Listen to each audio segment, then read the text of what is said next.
الله الرحمن الرحيم. الحمد لله رب العالمين، والصلاة والسلام على سيد الأنبياء والمرسلين محمد وآله وصحبه أجمعين. أما بعد، قال الله تبارك وتعالى في القرآن المجيد والفرقان الحميد: أعوذ بالله من الشيطان الرجيم. بسم الله الرحمن الرحيم. أقيموا الصلاة وآتوا الزكاة واركعوا مع الراكعين. صدق الله العظيم. وقال رسول الله صلى الله عليه وسلم: من أدى زكاة ماله ذهب عنه شره، أو كما قال عليه الصلاة والسلام.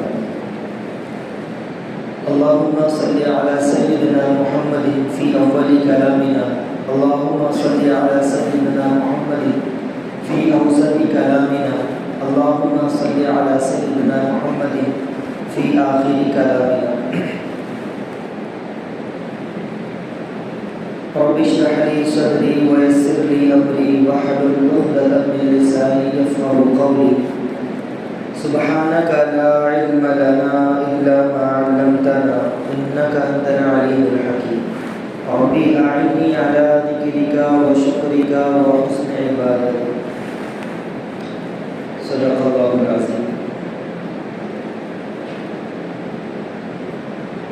رمضان المبارک کا یہ مبارک مہینہ برکتوں والا مہینہ چل رہا ہے، اور عام عادات یہ ہے کہ اس مہینے میں لوگ اپنے مال کی زکوٰۃ ادا کرتے ہیں. تو مناسب ہی معلوم ہوتا ہے کہ آج آپ حضرات کے گوش گواہ آپ حضرات کے سامنے فرضیت زکوٰۃ کے مسائل بیان کر دیے جائیں. اللہ تعالیٰ مجھے ہر بات کہنے اور ہم سب کو اس پر عمل کرنے کی توفیق عطا فرمائے. اللہ تبارک و تعالیٰ نے ہم کو قرآن مجید ادا کیا ہے. اس کے مطالعے سے اور احادیث مبارکہ کے مطالعے سے یہ بات معلوم ہوتی ہے کہ اللہ تعالیٰ نے ہمیں جو مال دیا ہے، جو ہمیں اہل ثروت بنایا ہے، یہ ہم اپنے اختیار سے نہیں بنے، بلکہ اللہ نے ہمیں مالدار بنا دیا ہے تو بن گئے. اور یہ مال ہمارا بھی نہیں ہے، بلکہ یہ سارا کا سارا مال اللہ تبارک و تعالیٰ کا عطا کردہ ہے، اللہ کی امانت ہے. اس پر یہ کہنا کہ میں نے اپنے اختیار سے، اپنی ہوشیاری سے، اپنی صلاحیت سے، اپنی ذہانت سے مال کمایا اور میں خود سے مالدار بن گیا، تو یہ بالکل جھوٹ ہے. کیونکہ اللہ نے مال عطا فرمایا اس لیے مالدار بنے ہیں، ورنہ دنیا میں بہت سارے مالداروں کے ساتھ ساتھ اس سے زیادہ بہت سارے غربا ہیں. اگر انسانوں کے اختیار میں ہوتا تو کوئی بھی غریب باقی نہ رہتا، ہر کوئی مالدار ہی رہتا. اللہ تعالیٰ نے قرآن مجید میں فرمایا: اللہ یرزق الرزق لمن یشاء ویقدر. اللہ جس کو چاہتا ہے رزق کی کشادگی عطا فرماتا ہے، جس کو چاہتا ہے تنگی عطا فرما دیتا ہے. یہ اللہ کے اختیار میں. تو جب یہ بات واضح ہو گئی کہ مالداری میں ہمارا کوئی عمل دخل نہیں، اہل ثروت ہونے میں ہمارا کوئی عمل دخل نہیں، یہ اللہ کی عطا کردہ نعمت ہے، تو مالداروں کو چاہیے کہ اس پر گھمنڈ نہ کرے، غرور نہ کرے. ورنہ اللہ تبارک تعالیٰ کے لیے کوئی مشکل کام نہیں کہ ایک لمحے میں انسان کو نان شبینہ کا محتاج بنا دے، ایک رات کی روٹی کا محتاج بنا دے. یہ اللہ کے لیے کوئی مشکل نہیں. اللہ تعالیٰ نے قرآن مجید میں سورہ فاطر میں فرمایا: ما یفتح اللہ برحمتہ فلا ممسک لہا، کہ اللہ جس کے لیے رحمت کے دروازے کھول دیتے ہیں اس کو کوئی بند نہیں کر سکتا. وما یمسک فلا مرسل لہ من بعدہ، اور جس پر رحمت بند کر دی جاتی ہے، بند کرنے کے بعد اس کو کوئی جاری نہیں کر سکتا. تو یہ اللہ کی رحمت ہی ہے جو اللہ نے مالداروں کو مال عطا کیا ہے، اہل ثروت بنایا قوم کے کچھ افراد کو. یہ اللہ کا فضل ہے. جب یہ بات معلوم ہو گئی کہ یہ مال سارا کا سارا اللہ کا ہی کی ہے، ملکیت اللہ کی ہی ہے۔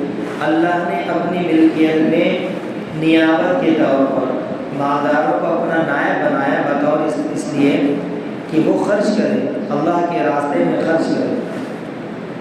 جب یہ بات معلوم ہو گئی کہ سارا کا سارا مال اللہ کا ہی ہے، اللہ کی عطا کردہ نعمت ہے، تو اللہ کو اختیار ہے اس بات کا، تو وہ یہ حکم دے دیں کہ سارا کا سارا مال صدقہ کر دو، سارا کا سارا مال زکوٰۃ میں دے دو۔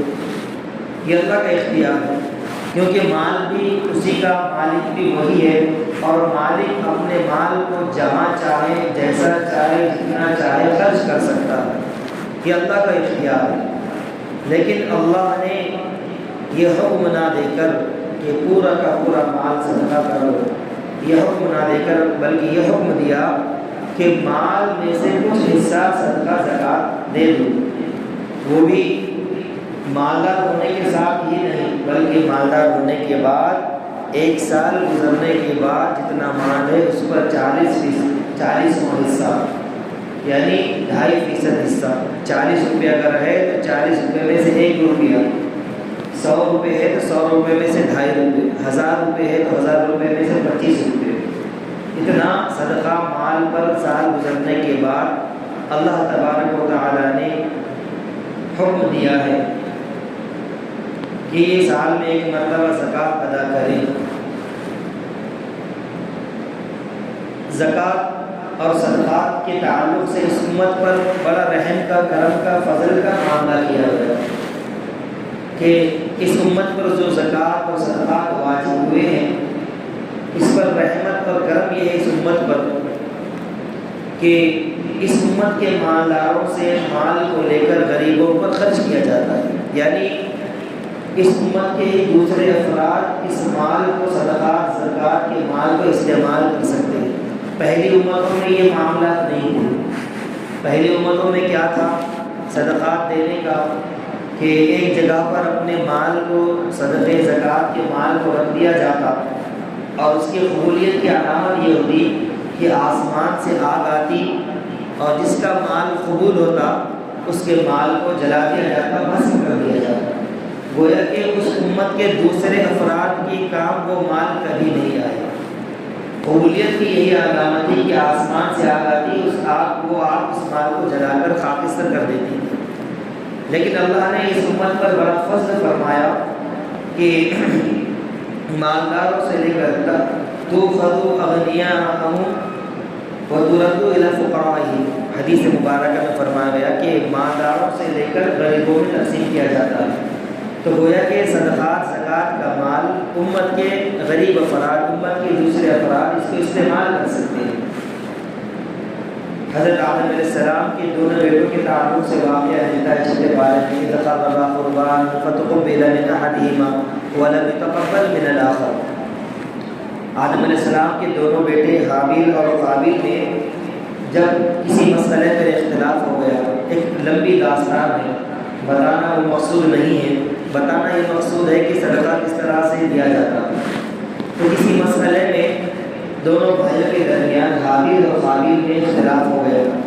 آدم علیہ السلام نے کہا کہ چلو اچھا تم ایسا کرو کہ تم دونوں بھی اپنے مال میں سے اللہ کے راستے میں کچھ صدقہ دو، جس کا صدقہ قبول ہو جائے گا وہ حق پر مانا جائے گا اور اسی کے حق میں فیصلہ لیا جائے گا۔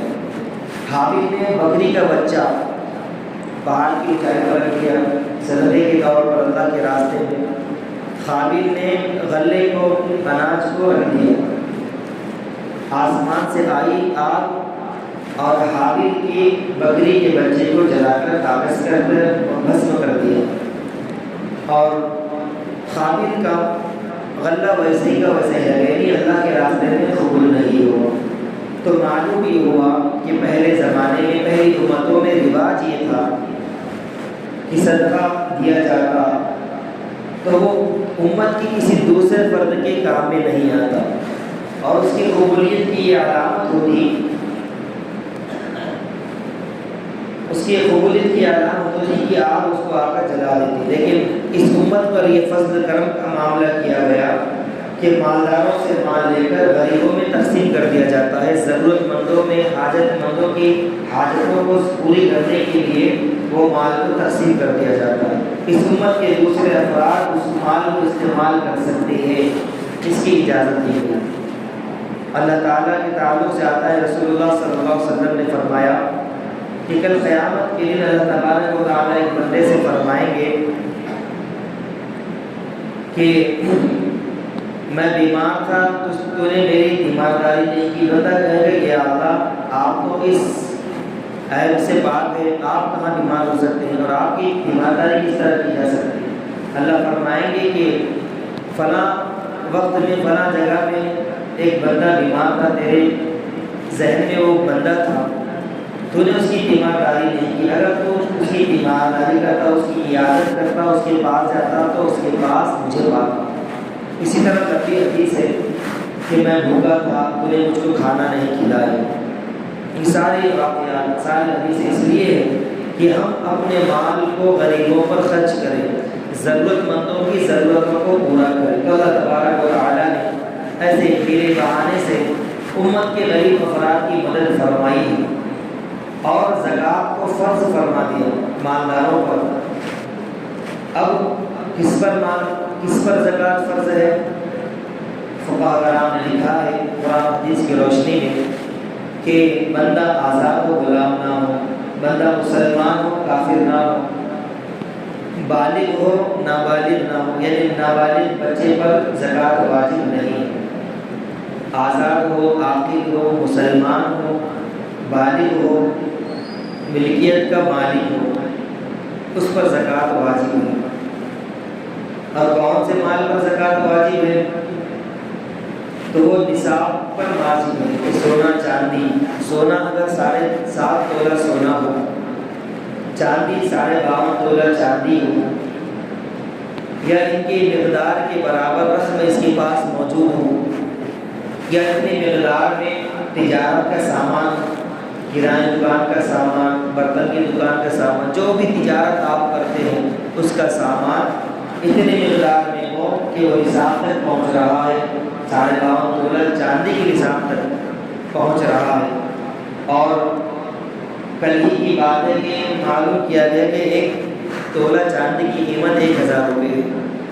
تو مثال کے طور پر اگر کسی کے پاس 52,500 روپے موجود ہے، کچھ سونا، کچھ چاندی، کچھ نقدی رقم اور کچھ مال تجارت، سب کو ملا کر اگر 52,500 روپے بن رہی ہیں تو وہ نصاب کا مالک ہے، اس کو زکوٰۃ ادا کرنا ضروری ہے۔ وہ اپنے مال کی زکوٰۃ نکالے، اس پر واجب ہے، فرض ہے۔ نہیں نکالے گا تو گناہ گار ہوگا، مقروض نہ ہو۔ قرض کی جتنی رقم ہے اتنی اس نے نصاب میں سے دینا کر دے، یعنی مائنس کر دے، اس میں سے اس کو منفی کر دے، پھر جو رقم بچتی ہے دیکھے نصاب کے برابر آ رہی ہے یا 52,500 کے برابر، اگر اس کے برابر ہے، اس سے زیادہ ہے تو زکوٰۃ واجب ہے، اس سے کم ہے تو زکوٰۃ واجب نہیں ہے۔ کن چیزوں پر زکوٰۃ واجب نہیں ہے؟ گھریلو سامان پر، رہنے کے گھر پر، جس گھر کو ہم نے رہنے کے لیے لیا ہے اس گھر پر زکوٰۃ واجب نہیں۔ استعمال کی چیزوں پر، سواریوں پر، موبائل پر، گاڑی پر، کار پر، 2 ویلر پر یہ زکوٰۃ واجب نہیں ہے۔ کپڑوں پر، چادروں پر، گھر کی جتنے بھی استعمال کی چیزیں ہیں، اور ہیرے جواہرات پر بھی زکوٰۃ واجب نہیں ہے۔ اپنی حفاظت کے لیے رکھے گئے ہتھیار پر بھی زکوٰۃ واجب نہیں ہے۔ زکوٰۃ کن کو نہیں دینی چاہیے اور کن کو دینی چاہیے؟ زکوٰۃ دینے کے تعلق سے 10ویں پارے میں اللہ تعالیٰ نے 8 لوگوں کا ذکر فرمایا، انما الصدقات للفقراء والمساکین والعاملین علیہا والمؤلفۃ قلوبہم وفی الرقاب والغارمین وفی سبیل اللہ وابن السبیل۔ یہ 8 لوگوں کا ذکر فرمایا کہ فقراء کو دے سکتے ہیں۔ فقراء کسے کہتے ہیں؟ کہ جس کے پاس ضرورت اصلیہ کے علاوہ کچھ نہ ہو، یعنی گھر بار ہے، سواری ہے، استعمال کی چیزیں ہیں، کپڑے پہننے کو ہے، کھانے پینے کو ہے، لیکن اس سے زائد اس کے پاس مال نہیں ہے، تو ان کو کہتے ہیں فقیر، فقراء، ان کو مال دینا چاہیے صدقے کا۔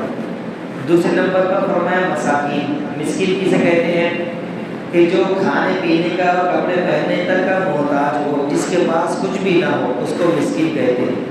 اللہ نے ان کو بھی زکوٰۃ دینے کا حقدار قرار دیا کہ ان کو زکوٰۃ دی جاتی ہے۔ انما الصدقات للفقراء والمساکین والعاملین علیہا، اور جو زکوٰۃ وصول کرتے تھے اسلامی حکومتوں میں، ان کو زکوٰۃ دینے کا حکم دیا، اگرچہ کہ وہ فقراء نہ ہو۔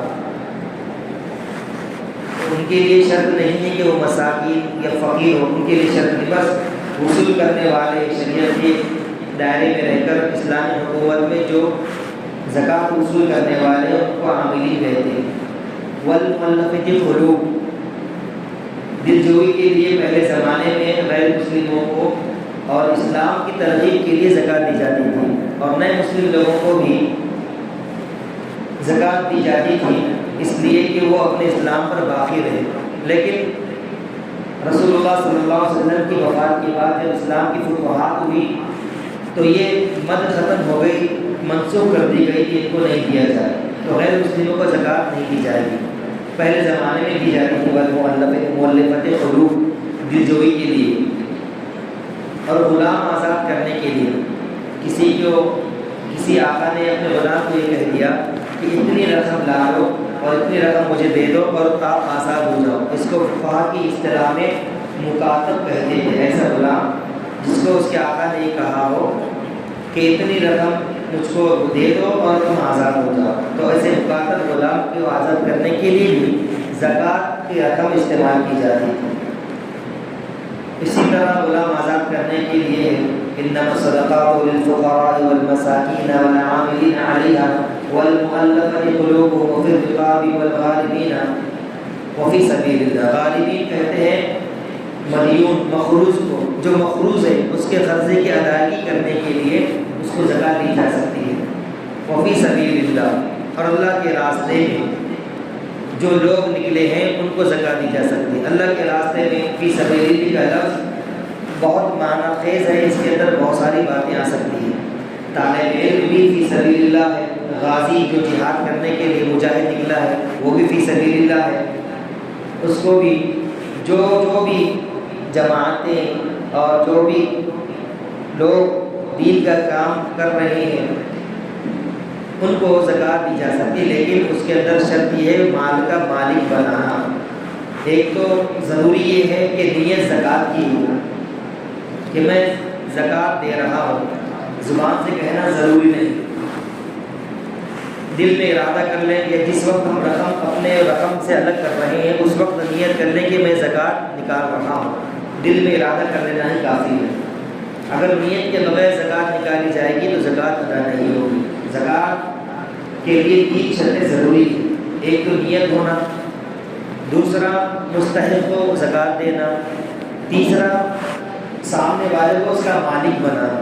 مستحق میں نے جو آپ کے سامنے گنایا قرآن کی آیت کے حوالے سے 8 لوگ جو ہیں، اور سامنے والے کو زکوٰۃ کا مالک بنانا۔ بعض مرتبہ یہ ہوتا ہے ہم اپنی اختیار سے اپنی پسند سے بعض چیزیں خرید کر لا کے ان کے حوالے کر دیتے ہیں، حالانکہ سامنے والے کو ان چیزوں کی ضرورت نہیں ہوتی، تو ہم اپنی مرضیات کے مطابق ترجیح نہ دیں مال کو، بلکہ سامنے والے کی ضرورت کو دیکھتے ہوئے بہتر تو یہ ہے کہ سامنے والے کو رقم اور مال دے دیا جائے اور اس کے حوالے کر دیا جائے، اس کا مالک بنا دیا جائے تاکہ وہ اپنے اختیار سے اس کو خرچ کرے۔ تو مال کا مالک بنانا چاہیے۔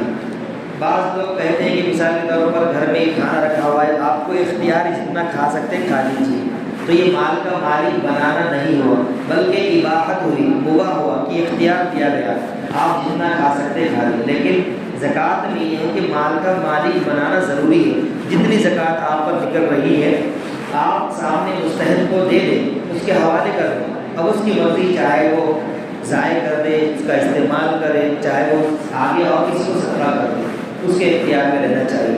تو زکوٰۃ کے لیے 3 شرطیں ہیں، نیت کا صحیح ہونا اور مستحق کو زکوٰۃ دینا اور سامنے والے کو مال کا مالک بنانا، تملیک جسے کہتے ہیں، مال کا مالک بنانا، تو اللہ کے راستے میں خرچ کرنا۔ اور آخری چیز بتائیں وہ اپنی سبیل کہ جو مسافر ہوتے ہیں ان کو بھی زکوٰۃ دی جا سکتی ہے۔ کیسے مسافر؟ ایسے مسافر مسافر جو سفر میں نکلنے کے بعد کنگال ہوئے، ان کے پاس کچھ روپیہ پیسہ باقی نہیں رہا، اگرچہ کہ وہ اپنے مقام پر مالدار ہے، صاحب نصاب ہے، لیکن سفر میں نکلنے کی وجہ سے وہ غریب ہو گئے، ان کے پاس مال ختم ہو گیا، یا چوری ہو گیا یا گم ہو گیا، تو ایسے مسافر کی بھی زکوٰۃ کے ذریعے مدد کی جا سکتی ہے۔ اور زکوٰۃ کے تعلق سے یہ ہے کہ اپنے رشتہ داروں کو پہلے زکوٰۃ دیں، یہ مستحق زیادہ ہے۔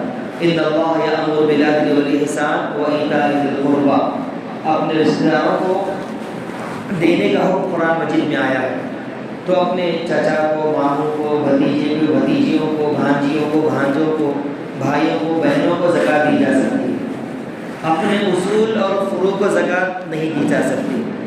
اصول کہتے ہیں کہ باپ، دادا، امی، نانی، نانا، یہ اوپر تک ان کو اصول کہتے ہیں، جڑ، اور فروع کہتے ہیں نیچے والے، بیٹا، بیٹی، پوتا، پوتی، نواسا، نواسی، جتنے نیچے تک ہے ہمارے، ان کو زکوٰۃ نہیں دے سکتے۔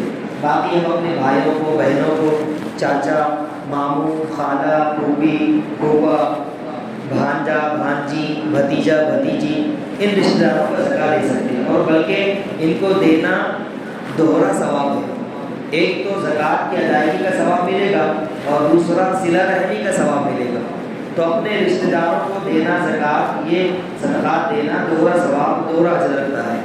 اور دوسرے نمبر پر بیوی شوہر کو زکوٰۃ نہیں دے سکتی، اور شوہر بیوی کو زکوٰۃ نہیں دے سکتا، کسی مالدار کو زکوٰۃ نہیں دے سکتے۔ ایسا مالدار جس کے پاس اس زمانے میں 52,500 روپے موجود ہو، کچھ سونا، کچھ چاندی، کچھ نقدی رقم اور کچھ مال تجارت، اگر چاروں کو ملا کر 52,500 روپے اگر بنتے ہیں تو وہ نصاب کا مالک کہلائے گا، وہ زکوٰۃ کا مستحق نہیں کہلائے گا۔ اس سے کم کا اگر کوئی مالک ہے تو اس کو زکوٰۃ دی جا سکتی ہے، یہ ذہن میں رکھیں۔ اور زائد مال پر ضرورت زائد سے مال ہو، یعنی ضرورت اصلیہ سے زائد مال ہو۔ ہماری ضرورت کیا ہے؟ رہنے کے لیے گھر ہو، پہننے کے لیے کپڑے ہو، کھانے کے لیے اناج ہو، یہ ساری چیزیں ضرورت اصلیہ میں آتی ہیں، کپڑے وغیرہ، سواری، ان پر زکوٰۃ نہیں ہے۔ زکوٰۃ کے دنیاوی فائدے بہت سارے ہیں اور اخروی فائدے بہت سارے ہیں۔ دنیاوی فائدہ جیسے ہر عبادت کے تعلق سے یہ فرمایا گیا کہ آخرت میں اس کا یہ ثواب، جیسے نماز پڑھیں گے تو جنت میں یہ مقام ملے گا، اتنے سجدوں پر اتنے نیکیاں ہیں، سارے آخرت میں ملیں گی۔ اور روزے کے تعلق سے آئے کہ روزہ میرے لیے روزہ اور میں خود اس کا بدلہ ہوں۔ لیکن زکوٰۃ ایسی عبادت ہے کہ جس کا فائدہ دنیا میں بھی ہوتا ہے، اور ایسا فائدہ کہ جس فائدے کو حاصل کرنے کے لیے انسان ہر نقصان کو برداشت کرنے کے لیے برداشت کر سکتا ہے، اور ہر چیز اس پر لٹا سکتا ہے اس فائدے کو حاصل کرنے کے لیے۔ اور وہ فائدہ کیا ہے کہ جو شخص زکوٰۃ ادا کرتا ہے، صدقہ دیتا ہے، حدیث مبارکہ میں آتا ہے کہ صدقہ دینے میں جلدی کیا کرو، کیونکہ بلائیں صدقے سے آگے نہیں جاتی۔ مطلب یہ ہے کہ صدقہ اور زکوٰۃ دینے سے مصیبت بلائیں ٹل جاتی ہے۔ جو ہماری اور آپ کی سب سے بڑی مصیبت ہوتی ہے، بلائیں، مصیبتیں، آفتیں، حادثات۔ اور ایک حدیث میں آتا ہے کہ جو شخص زکوٰۃ ادا کرتا ہے، صدقہ دیتا ہے، اس کو بیماریاں نہیں لگتی، بری موت نہیں ہوتی۔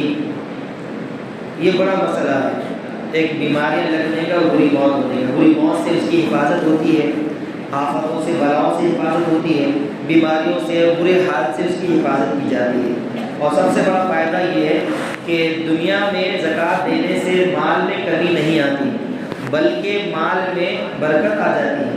جتنا مال ہے اس میں برکتیں اللہ ڈال دیتا ہے۔ برکت سے مراد کہ وہ مال کورٹ کچہری میں استعمال نہیں ہوتا، دواخانوں میں استعمال نہیں ہوتا، ضائع نہیں ہوتا، بلکہ کم سے کم مال میں زیادہ سے زیادہ کام ہم اس سے کر سکتے ہیں، تو یہ دنیاوی فائدہ ہوا۔ اور آخرت کے فائدے تو بہت سارے ہیں، جو ہمارا اصل مقصد بھی ہے۔ سب سے پہلے تو اللہ کی رضا انسان کو نصیب ہوتی ہے ایک فریضہ ادا ہونے کی بنا پر۔ دوسرا، ایک اجر کے بدلے میں، 1 روپیہ اللہ کے راستے میں خرچ کرنے کے بدلے میں 700 گنا بڑھ کر اللہ تبارک و تعالیٰ اس کا بدلہ عطا فرمائیں گے۔ اور اگر ہم رمضان میں دیں گے تو اس کو ضرب کر دیجیے 70 گنا سے اور زیادہ، 700، تو کتنا زیادہ جو ثواب اللہ تعالیٰ کو عطا فرمائے گا۔ مسلم شریف کی روایت میں آتا ہے کہ صدقہ بیماریوں سے حفاظت کرتا ہے، صدقے سے بیماریوں سے حفاظت ہوتی ہے۔ اور ایک روایت میں آتا ہے کہ میدان محشر میں جن 7 اشخاص کو عرش کا سایہ نصیب ہوگا، ایسے موقع پر کہ سورج اس وقت بالکل قریب آ جائے گا، سب پریشان حال ہوں گے، کوئی سہارا نہیں ہوگا، کوئی سایہ نہیں ہوگا سوائے اللہ کے عرش کے سائے کے۔ تو 7 لوگوں کو وہ عرش کا سایہ نصیب ہوگا، جن میں سے ایک وہ شخص ہے جو خفیہ طور پر اللہ کے راستے میں صدقہ کرتا ہے، خیرات کرتا ہے۔ اس طرح کے دائیں ہاتھ سے جب خیرات کرتا ہے تو بائیں ہاتھ کو اس کی خبر نہ لگے۔ مطلب یہ ہے کہ خفیہ طور پر چھپ چھپا کر نامحمود کے علاوہ ریاکاری کے بغیر جو صدقہ خیرات کرتا ہے، اللہ تبارک و تعالیٰ قیامت کے دن میدان محشر میں عرش کا سایہ اس کو نصیب فرمائے گی۔ تو اتنا بڑا فائدہ ہے۔ اور زکوٰۃ نہ نکالنے کے وعیدیں بھی ہیں، جب فائدے اللہ کے رسول نے بیان فرمائے تو وعیدیں بھی بیان فرمائی۔ قرآن مجید میں ہے یوم یحمى علیہ فیہا جباہہم وجنوبہم وظہورہم ھذا ما کنزتم لانفسکم فذوقوا ما کنتم تکنزون، کہ جب ہم صدقات خیرات نہیں نکالیں گے، زکوٰۃ واجبہ ہم نہیں نکالیں گے، تو یہی مال کل قیامت کے دن اللہ تبارک و تعالیٰ اس کو آگ کی شکل اختیار دے دے گی، اس کو آگ میں تپائیں گے سونا چاندی کے تختے بنا کر، اور ہمارے پیشانی پر، پہلو پر اور پیٹھ پر ڈالا جائے گا اور کہا جائے گا کہ لو چکھو اپنے مال کے مزے کو، فذوقوا ما کنتم تکنزون، اس چیز کا مزہ چکھو جس کو تم جمع کر کے رکھتے تھے، اللہ کے راستے میں خرچ نہیں کرتے تھے۔ حدیث مبارکہ میں آتا ہے کہ جو شخص اللہ کے راستے میں مال خرچ نہیں کرتا، زکوٰۃ صدقات ادا نہیں کرتا، کل قیامت کے دن اس مال کو گنجے سانپ کی شکل میں لایا جائے گا۔ ایسا سانپ ہوگا کہ جو گنجا ہوگا اور اس کے چہرے پر 2 کشمش کی طرح نشان ہوں گے، اور وہ اپنے مسلط کی شخص پر ڈال دیا جائے گا، اس کے گلے میں ڈال دیا جائے گا، اس کے جبڑوں کو اکھاڑ دے گا، اس پر مسلط کر دیا جائے گا۔ اتنا سخت وعیدیں ہیں۔ اور اس کے جو مال سونا چاندی ہوا جو زکوٰۃ ادا نہیں کرتا ہوگا، اس کے آگ کی تختیاں بنا کر اس پر اس کو لٹا دیا جائے۔ بہت ساری وعیدیں، نقصانات، عذابات ذکر کیے گئے ہیں۔ ہماری اور آپ کی ضرورت ہے دنیاوی بھی اور اخروی بھی، اور اس ضرورت سے وابستہ اللہ تعالیٰ نے دوسروں کو بھی رکھا، غریبوں کو، کہ دوسرے غریبوں کی حاجت روائی ہو جاتی ہے، ضرورتیں پوری ہو جاتی ہیں، مالداروں کی زکوٰۃ ادا ہو جاتی ہے اور غریبوں کی غریبی دور ہو جاتی ہے۔ تو مستحق کو تحقیق کر کے دینا چاہیے۔ یہ جو پروفیشنل مانگنے والے ہوتے ہیں، باضابطہ جو ہمیشہ مانگتے ہیں، ان کو نہیں دینا چاہیے، یہ یقیناً مستحق نہیں ہوتے، کیونکہ جس کے پاس سونا چاندی، تھوڑا سا پیسہ اور مال تجارت سب ملا کر بھی اگر 52,500 روپے کسی کے پاس ہوتا ہے، کیونکہ 1 تولہ چاندی کی قیمت کل ہی معلوم کی گئی تو 1,000 روپے چل رہی ہے، تو جس کے پاس 52.5 تولہ چاندی کی بقدر قیمت ہوگی، پیسہ ہوگا، تجارت کا سامان ہوگا، تو وہ مستحق زکوٰۃ نہیں بلکہ وہ خود صاحب نصاب کہلائے گا، اس کو خود زکوٰۃ ادا کرنی ہوگی، وہ خود زکوٰۃ نکالے۔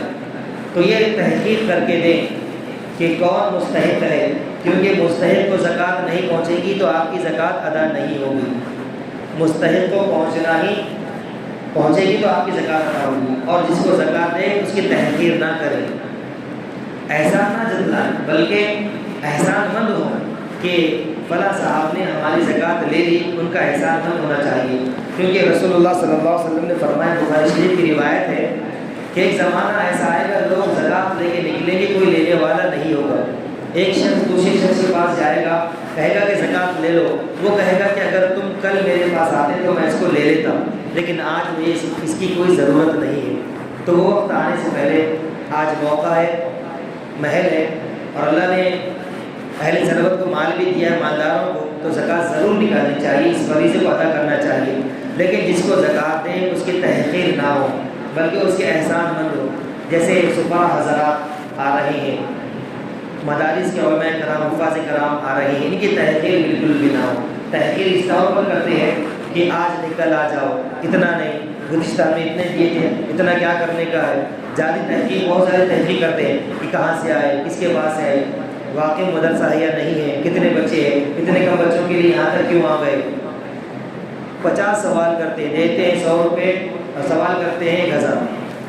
تو اتنا زیادہ تحقیق نہیں، مختصر سے تحقیق اطمینان بخش کر لینے کے بعد ادب احترام کے ساتھ ان کو زکوٰۃ دے دی جائے، صدقات دے دی جائے، کیونکہ ان کا تعلق علم دین سے ہے، اور جن کا تعلق علم دین سے ہوتا ہے اس کی عزت ہم پر واجب ہوتی ہے۔